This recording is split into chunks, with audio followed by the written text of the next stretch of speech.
जय हिंद दोस्तों। All can study podcast में आप सभी का स्वागत है। अगर आपने अभी तक हमारे चैनल को सब्सक्राइब नहीं किया है तो जल्दी से कर लीजिए। आज हम बात करने वाले हैं भारतीय जनता पार्टी के इतिहास के बारे में। बिल्कुल। और आज हमारे सामने जो सवाल है वो भारतीय राजनीति के सबसे बड़े सवालों में से एक है। सवाल ये कि एक ऐसी पार्टी जो अपनी पहली चुनावी लड़ाई में सिर्फ 2 सीटों पर सिमट गई थी, वो सिर्फ 4 दशकों के अंदर दुनिया की सबसे बड़ी राजनीतिक ताकत कैसे बन गई। और ये कोई छोटी बात नहीं है। आज बीजेपी के 18 करोड़ से ज्यादा सदस्य हैं, जो चीन की कम्युनिस्ट पार्टी से भी लगभग दोगुने हैं। लोकसभा में 303 सीटें, देश के कई राज्यों में सरकार। तो ये सफर कैसे तय हुआ? इसे समझने के लिए हमारे पास स्टडी आईक्यू का एक विस्तृत वीडियो है जो इस पूरी कहानी को परत दर परत खोलता है। चलिए शुरू से शुरू करते हैं। तो कहानी की शुरुआत होती है आज़ादी के ठीक बाद।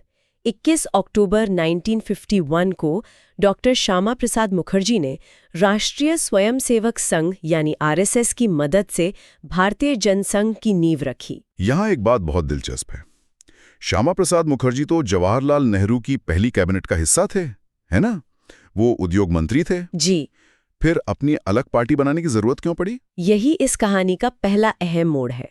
मुखर्जी नेहरू लियाकत समझौते से बहुत नाराज थे। अच्छा, ये वो समझौता था जो 1950 में भारत पाकिस्तान के अल्पसंख्यकों के अधिकारों की रक्षा के लिए हुआ था। बिल्कुल। उन्हें लगा कि यह समझौता हिंदुओं के हितों के खिलाफ है और इसी मुद्दे पर उन्होंने कैबिनेट से इस्तीफा दे दिया। और फिर उन्हें एक ऐसी राजनीतिक पार्टी की जरूरत महसूस हुई जो उनके नजरिए को आवाज दे सके। एकदम सही। तो जनसंघ का मकसद शुरू से ही एकदम साफ था। बिल्कुल। 3 मुख्य स्तंभ थे। हिंदुओं की सांस्कृतिक पहचान की रक्षा करना, जिसे वे कांग्रेस की मुस्लिम तुष्टीकरण की नीति के खिलाफ देखते थे। और जम्मू कश्मीर? हाँ, और जम्मू कश्मीर का भारत में बिना किसी विशेष दर्जे के पूर्ण विलय, आर्टिकल 370 को खत्म करना उनके एजेंडे में पहले दिन से था। लेकिन उस दौर में तो कांग्रेस का एक छत्र राज था। नेहरू एक करिश्माई नेता थे। उनके सामने एक नई पार्टी के लिए टिकना कितना मुश्किल रहा होगा? बहुत ज्यादा। इसका अंदाजा पहले ही आम चुनाव मतलब 1951-52 के नतीजों से लग गया। कितनी सीटें मिली थी? जनसंघ पूरे देश में सिर्फ 3 लोकसभा सीटें जीत पाई। सिर्फ 3? जी। और इससे भी बड़ा झटका पार्टी को तब लगा जब 1953 में कश्मीर में ही रहस्यमयी परिस्थितियों में डॉक्टर मुखर्जी का निधन हो गया। यानी पार्टी ने अपने सबसे बड़े और संस्थापक नेता को ही खो दिया। हाँ, शुरुआत के कुछ सालों में ही पार्टी नेतृत्व विहीन हो गई थी। फिर पार्टी को संभाला किसने? यहाँ एंट्री होती है पंडित दीनदयाल उपाध्याय की। वो सीधे तौर पर चुनावी राजनीति में उतने सक्रिय नहीं थे, लेकिन उन्हें पार्टी का असली रणनीतिकार और विचारक माना जाता है। अच्छा।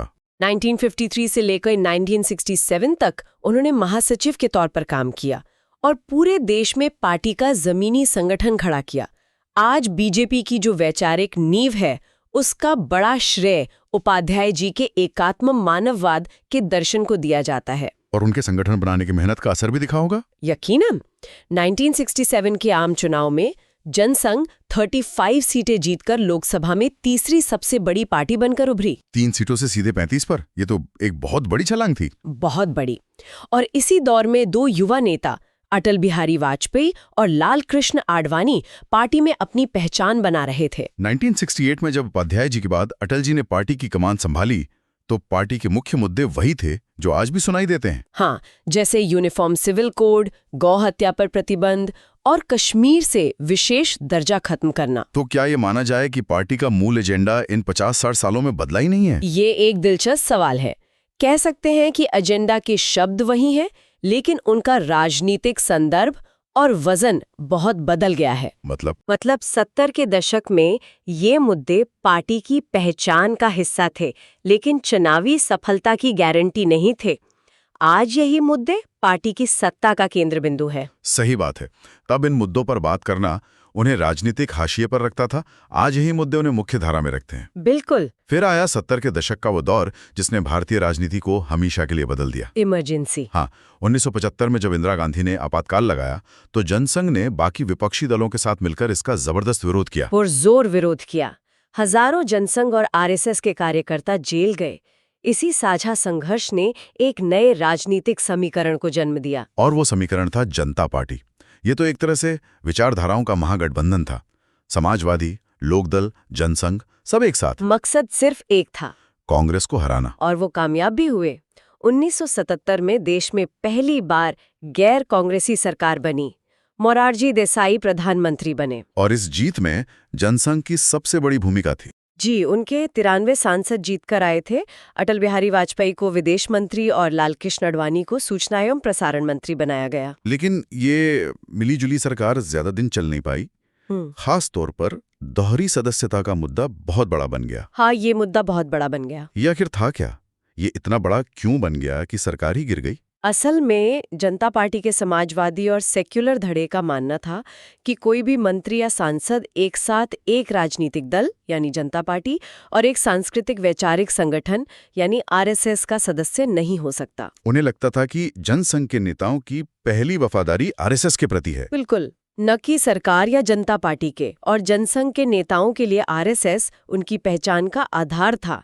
उन्होंने आरएसएस को छोड़ने से साफ इनकार कर दिया। और इसी टकराव ने सरकार की नींव हिला दी। और आखिरकार 1979 में मोरारजी देसाई की सरकार गिर गई। 1980 के चुनाव में जनता पार्टी बुरी तरह हारी। और इसी हार की राख से 6 अप्रैल 1980 को भारतीय जनता पार्टी का जन्म हुआ। भी अच्छी नहीं रही। शुरुआती दिनों में बीजेपी अपनी पहचान को लेकर थोड़ी उलझन में थी। वाजपेयी जी के नेतृत्व में पार्टी ने जनसंघ की कट्टर हिंदुत्व वाली छवि से दूरी बनाने की कोशिश की और गांधीवादी समाजवाद का नारा दिया। उन्हें लगा कि शायद मध्य मार्गी राजनीति से ज्यादा सफलता मिलेगी। हाँ, लेकिन ये प्रयोग तो पूरी तरह से फेल हो गया। 1984 के चुनाव में बीजेपी को सिर्फ 2 सीटें मिली थी। सिर्फ 2 सीटें। ये तो लगभग राजनीतिक खात्मे जैसा था। पार्टी के अंदर क्या माहौल रहा होगा? ये पार्टी के लिए एक कह सकते हैं अस्तित्व का संकट था। इंदिरा गांधी की हत्या के बाद सहानुभूति की ऐसी लहर चली कि विपक्ष उड़ गया और बीजेपी सिर्फ 2 सीटों पर सिमट गई। यहीं पर पार्टी के भीतर एक बड़ा मंथन हुआ होगा। बिल्कुल।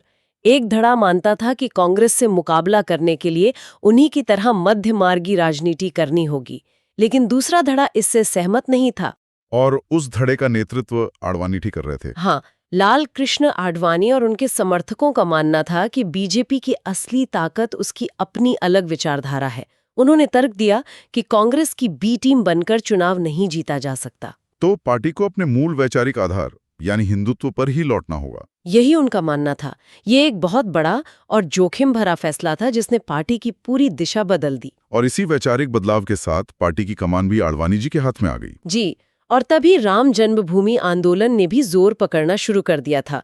विश्व हिंदू परिषद इस आंदोलन को पहले से चला रही थी। और आडवाणी के नेतृत्व में बीजेपी ने इस मुद्दे को पूरी तरह से अपना लिया। हाँ, ये एक ऐसा भावनात्मक मुद्दा था जो सीधे तौर पर हिंदुओं की बड़ी आबादी से जुड़ता था। 1989 के चुनाव में बीजेपी ने इसे अपने घोषणा पत्र का हिस्सा बनाया। और ये रणनीति काम कर गई। पार्टी 2 सीटों से सीधे 86 सीटों पर पहुंच गई। ये तो जबरदस्त वापसी थी। अब वीपी सिंह की नेशनल फ्रंट सरकार को बाहर से समर्थन दे रही थी और किंग मेकर की भूमिका में थी। और इसी बढ़ी हुई ताकत के साथ आडवाणी जी ने अपना सबसे बड़ा दांव चला। सोमनाथ से अयोध्या तक की रथ यात्रा। हाँ, सितंबर 1990 में आडवाणी जी ने इस यात्रा की घोषणा की।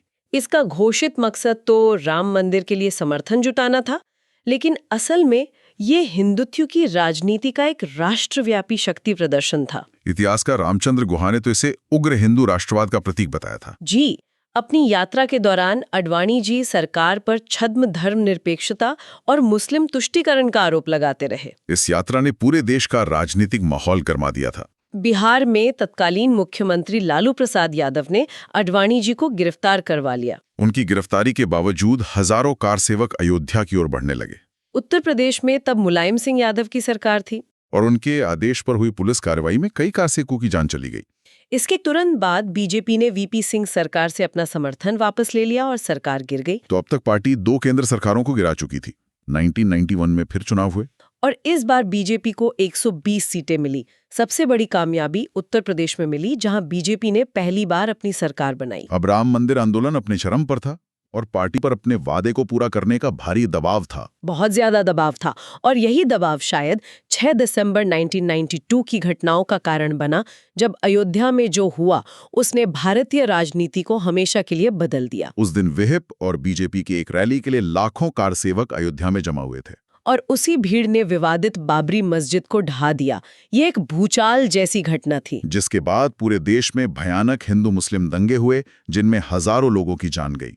हाँ, और आडवाणी जी समेत बीजेपी के कई बड़े नेताओं पर भीड़ को भड़काने के आरोप लगे। उन्हें गिरफ्तार भी किया गया। बाद में लिब्राहन आयोग की जांच रिपोर्ट में बीजेपी के कई शीर्ष नेताओं को दोषी माना गया था। जी, हालांकि कई सालों बाद 2020 में सुप्रीम कोर्ट ने सभी आरोपियों को बरी कर दिया। इसी दौर में एक और यात्रा हुई थी। दिसंबर 1991 में मुरली मनोहर जोशी के नेतृत्व में कन्याकुमारी से श्रीनगर तक एकता यात्रा। और दिलचस्प बात यह है कि इन दोनों ही बड़ी यात्राओं यानी आडवाणी जी की रथ यात्रा और जोशी जी की एकता यात्रा के आयोजन में एक व्यक्ति ने पर्दे के पीछे से बहुत अहम भूमिका निभाई थी। गुजरात के एक युवा संगठन मंत्री नरेंद्र मोदी। बिल्कुल, यहीं से शायद भारत के भावी नेतृत्व की नींव पड़ रही थी। 90 का दशक आते आते कांग्रेस लगातार कमजोर हो रही थी। अब बीजेपी एक मजबूत राष्ट्रीय विकल्प के तौर पर खुद को पेश कर रही थी। लेकिन पार्टी को ये भी एहसास हो गया था कि अकेले अपने दम पर सरकार बनाना मुश्किल है। उनकी हिंदुत्ववादी छवि के कारण दूसरे दल उनसे दूरी बनाते थे। इस राजनीतिक अछूत वाली छवि को तोड़ने के लिए वाजपेयी जी के उदारवादी चेहरे को आगे किया गया और दूसरे क्षेत्रीय दलों के साथ मिलकर राष्ट्रीय जनतांत्रिक गठबंधन यानी एनडीए बनाया गया। ये अटल बिहारी वाजपेयी के युग की शुरुआत थी। बिल्कुल। वो 3 बार प्रधानमंत्री बने, लेकिन अपना कार्यकाल सिर्फ एक बार 1999 से 2004 तक ही पूरा कर पाए। वो गठबंधन सरकारों का दौर था। वाजपेयी जी को उनकी सबको साथ लेकर चलने की क्षमता के लिए जाना जाता है। उनकी सरकार ने पोखरण में परमाणु परीक्षण किया, कारगिल युद्ध जीता और स्वर्णिम चतुर्भुज जैसी बड़ी इंफ्रास्ट्रक्चर परियोजनाएं शुरू की। पाकिस्तान से रिश्ते सुधारने के लिए उनकी लाहौर बस यात्रा की भी बहुत चर्चा हुई। 2004 में इंडिया शाइनिंग के नारे के साथ सब कुछ ठीक लग रहा है, लेकिन नतीजे चौंकाने वाले आए। बिल्कुल, सारी उम्मीदों के विपरीत कांग्रेस के नेतृत्व वाली यूपीए सत्ता में लौट आई और फिर उसने लगातार 10 साल यानी 2 कार्यकाल तक राज किया। बीजेपी के लिए ये एक लंबा इंतजार था, बहुत लंबा।